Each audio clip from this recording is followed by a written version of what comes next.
இப்ப இங்க என்ன நிலைமைன்னா நாட்டை பாஜக அச்சுறுத்தி கொண்டிருக்கிறது, மாற்று கருத்து இல்ல. எவ்வளவு நடிச்சாலும் உனக்கு 1500 ரூபா தான் பேமெண்ட். இப்ப புதுசா அக்ரிமெண்ட் போட்டிருக்காங்க, 100 ரூபாய் ஏத்துவாங்க, 1600.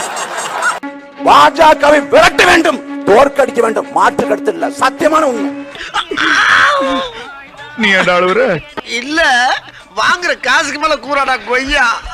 போடா கொய்யால, காசாடா முக்கியம், கூவல் தான்டா முக்கியம். இன்னைக்கு தேச நலன்கிற பெயர்ல தேசத்தை விற்று கொண்டிருக்கிறார் நரேந்திர மோடி. அத்தா நீயா மனித ரூபத்துல ஊருக்குள்ள புரியுற? உன்னை பார்த்தா நான் பிச்சைக்காரின்னு சொன்னேன். எவ்வளவு பெரிய பாவத்தை பண்ணிட்டப்பா. அடைந்து முடிந்த சுதந்திர நாடு ஐயா மோடி அறிவிக்கிறாங்க, ஒவ்வொருத்தரும் வீட்டுல வந்து தேசிய கொடி ஏத்துங்க. ஏதோ பேசுறதுக்காக நான் பேசிட்டு இருக்காத, நேரத்துக்கு எடுத்தாத, நல்ல விவரமா பேசு. சரிங்க, நாங்க தேசிய கொடி ஏத்துறோம், நீங்க என்ன ஏத்துறீங்க? நான் பெட்ரோல் விலை ஏத்துறேன், டீசல் விலை ஏத்துறேன், முடிஞ்சா கேஸ் சிலிண்டர் விலையை ஏத்துறேன், நீங்க தேசிய கொடி ஏத்துங்க. இதுக்கு முன்னால ஒரு அவமானப்பட்டதே இல்லையா? ரீல் விடுவான். பார்த்து மாதாக்கு ஜெய் என்று முழக்கம் போட்ட நாட்டில் ஆசிபா வாழ முடியல, பில்கிஸ் பானு வாழ முடியல. இத சொல்லியே என்னை ஏமாத்துறான். பன்னாட்டார்களை இந்தியாவுக்கு பேர் வாங்கி கொடுத்தது சாக்ஷி மாலிக். அந்த பொண்ணு சொல்றது கரெக்ட் தானே? நீயே சொல்லுமா. சொல்லட்டுமா சொல்லட்டுமா? ஒரு பதக்கம் வாங்கிற மாட்டோமா பதக்கம் பட்டியல இந்த நாடு இடம்பெற்றது ஏங்கி தவித்த போது சாக்ஷி மாலிக் தான் இந்த நாட்டின் மானத்தை காப்பாற்றினார். அந்த சாக்ஷி மாலிக் நாங்கள் வாங்கிய பதக்கங்கள் எல்லாம் அங்கே நதிக்கரையில் வீசுறோம் என்று சொல்லுகிறவர் தான் இந்த நாட்டோட ஆட்சியின் லட்சணம் இருக்குது. இந்த பிரச்சனைக்கு என்னால மட்டும் முடிவு காண முடியாது. ரெண்டு பேரும் திமிர விடாம காலை பிடிச்சு அமைக்க, ஒருத்தன் மண்டிய பிடிச்சு அமைக்க, ஒரே வெட்ல தலை வர முண்டை வர நான் உருட்டி விட்டு போகல. இன்னையில இருந்து என் பேர் பேச்சு முத்துறா, நாளை இருந்து பூச்சி முத்திர மாத்தீங்களா? ஒவ்வொரு நாளும் ஒவ்வொரு திட்டத்தை அறிவிக்கிறார் முதலமைச்சர். பழனிசாமிக்கு பொறுக்க முடியல. இப்பதான் புரியுதா? லேட் பிக்கப்டா நீ. எப்படியாவது திமுகவை தோக்கடிக்கணும் அப்படின்னு சொல்லிட்டு என்ன செய்துட்டான், பிஜேபிக்கு கூட கூட்டணி சேர்ந்துட்டான். உன்னை அசிங்கப்படுத்தினதுக்கு 6 நாள் அரசாங்க லீவே உள்ளாம் போல. அவ்வளவு பெரிய அகாடா நீ. பிஜேபியில கூட்டணி சேர்றதும் பாடையில போய் உட்கார்றதும் ரெண்டும் ஒன்றுதான்.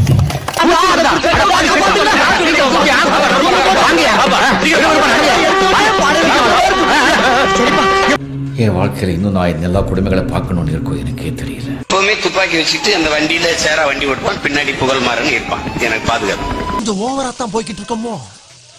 போவோம், என்ன பண்ணிடுவானுங்க? முன்னாடி ஒரு ராணுவ வண்டி, பின்னாடி ஒரு ராணுவ வண்டி, எல்லாம் என்னை வரவேற்று உட்கார வச்சு சுத்தி உட்கார்ந்துகிட்டு என்னை நடுவால உட்கார வச்சு எல்லாரும் பேசுறாங்க. அதாவது வாய்க்கு வந்தபடி எல்லாம் பேசப்படாது, எதா இருந்தாலும் நியாயமா பேசணுமா இல்லையா? அதுல ஒரு பெரியவர், ஒரு அப்பா, நீ ஏன்டா உன் நாட்டுல நீ ஏப்பா உன் நாட்டுல உங்க தலைவர் உங்க அண்ணனை போல நீனு ஒரு தலைவனாக கூடாது? ஒண்ணுமே எனக்கு புரியல. உன் மூஞ்சில முடிச்சாலே பாவம் வந்து சேரு நாயே. அப்ப முதல்ல முடிக்க பியூரோக்ராட்ஸ் எதுக்கு இருக்காங்க? ஐஏஎஸ் ஆபீசர்ஸ் எதுக்கு இருக்காங்க? போலீஸ் எதுக்கு இருக்காங்க? வெக்கமா இல்ல? என்ன வெக்கம்? இது வச்சாத்தான 10 பேர் பயப்படுறா, 4 பஞ்சாயத்து வருது, செலவு காசு கிடைக்குது. ஒரு இடத்துல ஒரு கலவரம் நடக்குதுன்னா அந்த கலவரத்தை எப்படி கண்ட்ரோல் பண்ணணும், அந்த சிச்சுவேஷனுக்கு எப்படி ஆக்ட் பண்ணணும்ங்கறத தான் பாப்பாங்க. சம்டைம்ஸ் எல்லாம் முடிச்சிட்டு தான் மேல் இடத்துக்கு தகவலே போகும். அப்படிதான் நடந்துச்சு தூத்துக்குடி ஷூட்டிங்ல. குழப்பத்துல பிறந்தவனே ஒரு டீ வாங்கி கொடுத்தானா எது வேணாலும் பேசுறது. ஷூட்டிங்னா நான் படப்பிடிப்பு சொல்லல, ஷூட்டிங்கை பத்தி நான் பேசிக்கிட்டு இருக்கேன். ப்ரோ சூத்து மூடிட்டு போனா உட்காருங்க ப்ரோ, 1008 டென்ஷன்ல இருக்கு ப்ரோ ப்ளீஸ். அப்போ எடப்பாடி சிஎம் அவரே சொன்னாரு, நானே டிவில பார்த்து தான் தெரிஞ்சுக்கிட்டேன் அப்படின்னு சொன்னாரு. உனக்கு அறிவு இருக்கா? நான் கேக்குறதுக்கு பதில் சொல்லு. இல்ல இல்ல சொல்லு சொல்லு சொல்லு. உனக்கு அறிவு இருக்கா? அதுக்கு எல்லாரும் கிண்டல் அடிக்க பார்த்தாங்க. அது கிண்டல் இல்ல. அந்த இடத்துல ஃபர்ஸ்ட் கலவரத்தை கண்ட்ரோல் பண்ண ஒரு பியூரோக்ராட் ஒரு ஆர்டர் பாஸ் பண்ணவனையும் போலீஸ் வில் டேக் ஆக்ஷன். பா கொஞ்சம் அசந்தா அள்ளி விட்டு தள்ளுறாங்கப்பா. இது பேசிக். இத பத்தி கூட புரிதல் இல்லாம மோடி ஒரு மோசமான மனிதன். இதெல்லாம் நீ ஒருவேளை சோத்துக்காக பில்டப் பண்ணலன்னு எனக்கு எப்படி தெரியும்? எது இல்ல எப்படி நம்புறது? தேர்தல் அரசியல், கட்சி அரசியல் செய்யறவர்கள் தான் கட்சிகளை தேடி, கட்சி தலைமையை தேடி, கட்சி தலைமை அலுவலகங்களை தேடி போவாங்க. இதெல்லாம் யாரா உன்கிட்ட கேட்டா? யாரா நீ? அங்க முழுக்க முழுக்க மக்கள் அரசியல் செய்யறவர்கள், மக்களிடமிருந்து மக்களுக்காக வந்த பிள்ளைகள். இதெல்லாம் இதெல்லாம் எங்கடா உட்கார்ந்து எழுதிட்டு வர்றீங்க? அதனால நாங்கள் எப்போதும் மக்களை தேடி மக்களுக்காக தான் அரசியல் செய்வோம். மக்களோடு சேர்ந்துதான் தேர்தலை சந்திப்போம். அது என் மக்களுக்காக சந்திப்போம். பார்த்தா அப்படி தெரியலையே. தொடர்ச்சியா 4 முறை முதன்மை தேர்தல், 2 சட்டமன்றம், 2 பாராளுமன்றத்தை எதிர்கொண்டிருக்கோம். சந்தோஷம். வெற்றி தோல்வி அதை தாண்டி 5வது முறையும் ஒரு கட்சி தனிச்சு போட்டியிடுதுன்னா அது நாம் தமிழர் கட்சியா தான் இருக்கும். அது 234 தொகுதியிலையும் போட்டியிடுவேன். 117 பெண்களுக்கு வாய்ப்பு, 117 ஆண்களுக்கு வாய்ப்பு. அரசியல் வரலாற்றில் நிராகரிக்கப்பட்ட தமிழ் சமூகங்கள் இருக்கு, அவங்களுக்கெல்லாம் தேர்தலில் வாய்ப்பு. நான் முதல்ல சொன்ன மாதிரி தான், அது ஒரு சின்ன நகைச்சுவை, இது கொஞ்சம் பெரிய நகைச்சுவை. பல பொது தொகுதிகளில் ஆதிக்குடிகளுக்கு வாய்ப்பு. அப்படி நினைக்கிறது மறுபடியும் சொல்றேன், எங்களுடைய பயணம் எங்கள் கால்களை நம்பிதான்.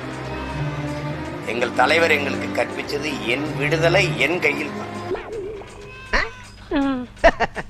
இத சொன்னா நம்மள பைத்தியக்காரன்னு சொல்றாயா? எங்கள் விடுதலை எங்கள் கையில் தான். அடுத்தவர் கால்களை தோள்களை நம்பி நாங்கள் எங்கள் பயணத்தை தொடங்கினால் எங்க இலக்கை நோக்கி அந்த பயணம் போகாது. என்னடா அவார்டா கொடுக்குறாங்க, இப்படி ஆட் பண்றியா? எப்படி பேசுவான் உன்னை அறிமுகப்படுத்தும் போது? சீமான் அல்ல, தமிழ் பற்றாளர். கரெக்டா அங்கேயே துப்பிட்டானே. நமக்கு தான் புற்றுநோய் அந்த மாதிரி அறிமுகப்படுத்துவான். ஏய், என்னைய தமிழ் பற்றாளருங்கிற? தமிழனுக்கு என்னைய தமிழ் பற்று? நெக்கு சிரிப்பே வரல. தமிழ் உணர்வாளன் வேற, தமிழன் வேற. டபுள் டக்க நாராயணா, பல்லே ஆலியா நீ. நல்லா புரிஞ்சுக்கணும், தமிழ் பற்றாளன் தமிழ் உணர்வாளன் வேற, தமிழன் வேற. இதெல்லாம் எப்படின்னு எல்லாம் தொலைநோக்கு பார்வையோட போகணும்டா. என்ன வித்தியாசம்? எங்க அம்மாவை 1000 பேர் அம்மானு கூப்பிடலாம்.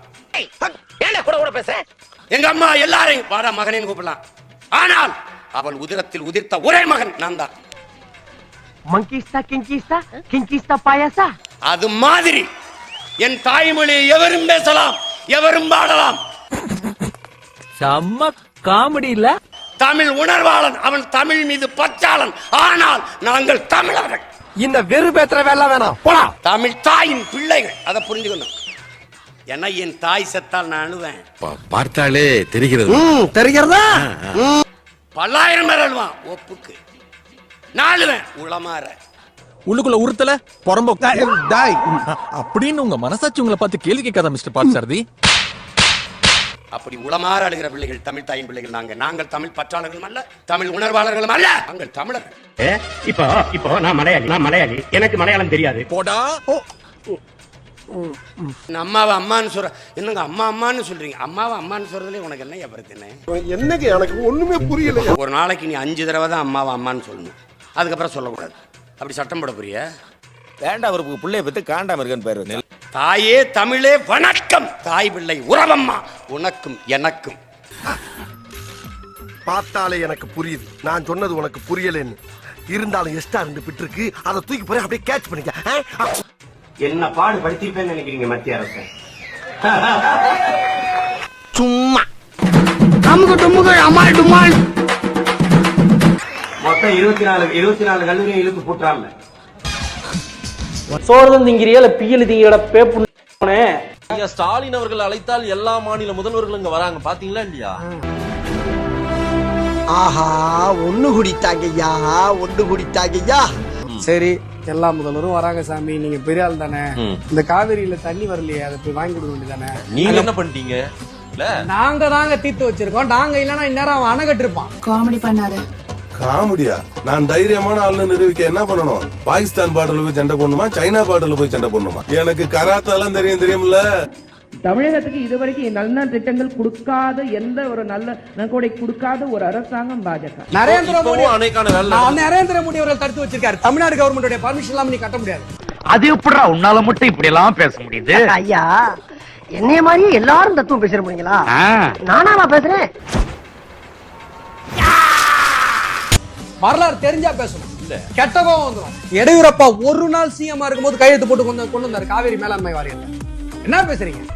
What nonsense are you talking about? இன்னைக்கு வந்து நாங்க இருந்த வரைக்கும் கர்நாடகாவுல பிஜேபி இருந்த வரைக்கும் ஒரு சொட்டு தண்ணி நமக்கு மிச்சம் இல்லாம கிடைச்சிட்டு இருக்கு. ஆளு செம்ம காமெடி பண்ணுவாப்ல. நான் எங்கடா பண்ணேன்? என்ன வச்சு நீங்க தானடா காமெடி பண்ணுவீங்க? நீ பாரு எப்படி சொர்க்கமா மாதிரி நீ கடந்து போனிலாம். சுவிட்சர்லாந்துக்குள்ள போறோமா நியூசிலாந்துக்குள்ள போறோமா என்ன ஒரே பச்சையா இருக்கு. சூப்பர். ஏன்னா சாலையை பசுஞ்சோலை சாலையா போட்டுருவேன், பள்ளிகளை பசுஞ்சோலை பள்ளிகளா மூடிடுவேன். இங்க இந்த Coca Cola Pepsi stop it. Very good, நல்ல ஐடியாவா இருக்கே. குடிக்க கரும்பு சாறு, பழச்சாறு, இளநீர், பதநீர், நொங்கு இதெல்லாம் தேசிய குடிபானங்கள். தேசிய குடிபானங்கள். என்ன மேடம் இப்படி பேசிட்டு இருக்காங்க? தேசிய மது எது? பனம்பால், தென்னம்பால். தேசிய மது குடிச்சுக்க. இன்னும் பீஸா பர்கர் திண்டு கிடக்குற வந்தவனே எல்லாம் பேன் பண்ணிடுவேன். உன்னை அசிங்கப்படுத்தினதுக்கு 6 நாள் அரசாங்க லீவே உள்ளாம் போல. அவ்வளவு பெரிய அகாடா நீ. கிளம்புப்பா எடுத்துக்கிட்டு போப்பா போப்பா. அவனை சொல்லி நிறுத்துங்களேன்டா. அவன் நிறுத்துற அந்த லூசுக்கு மட்டும் வந்துட்டே இருக்கான். வர நிறுத்துற அவனை. பைத்தியக்காரப்ப எதுக்குறா வரீங்க எங்கெல்லாம்? 5 லட்சம் கோடி கடன் இருக்கு. ஒரே மஞ்சள் நோட்டீஸ்ல முடிச்சு விட்டுருவேன். ஒரு 5 வருஷம் என்கிட்ட ஒரு கொடுங்களேன். ஒரே ராத்திரியில புல்டோசர் வச்சு பேத்து விட்டுருவேன். சுங்கச்சாவடியாவது செங்கச்சாவடி சொல்றோம் பாருங்க. கம்பி கட்டுற கதையெல்லாம் எடுத்து போடுறாங்க. எப்படி இருந்தனா இப்படி ஆயிட்டேன். எப்படி இருந்தனா இப்படி ஆயிட்டேன். This is what I want. Take okay. Crazy burger. எப்படி இருந்தனா இப்படி ஆயிட்டேன். எப்படி இருந்தனா இப்படி ஆயிட்டேன். ஏய் ஆப்பிள் ஜூஸ் குடா. இந்த வீடியோ உங்களுக்கு பிடிச்சிருந்தா கண்டிப்பா லைக் பண்ண மறக்காதீங்க. அப்படியே உங்க நண்பர்களுக்கும் ஷேர் பண்ணுங்க. நீங்க பண்ற ஒவ்வொரு லைக்கும் தான் இந்த வீடியோவை மற்ற நண்பர்களுக்கும் கொண்டு போய் சேர்க்கும். மறக்காம சப்ஸ்கிரைப் பண்ணுங்க. உங்க கருத்துக்களையும் கமெண்ட் பாக்ஸ்ல பதிவு பண்ணுங்க.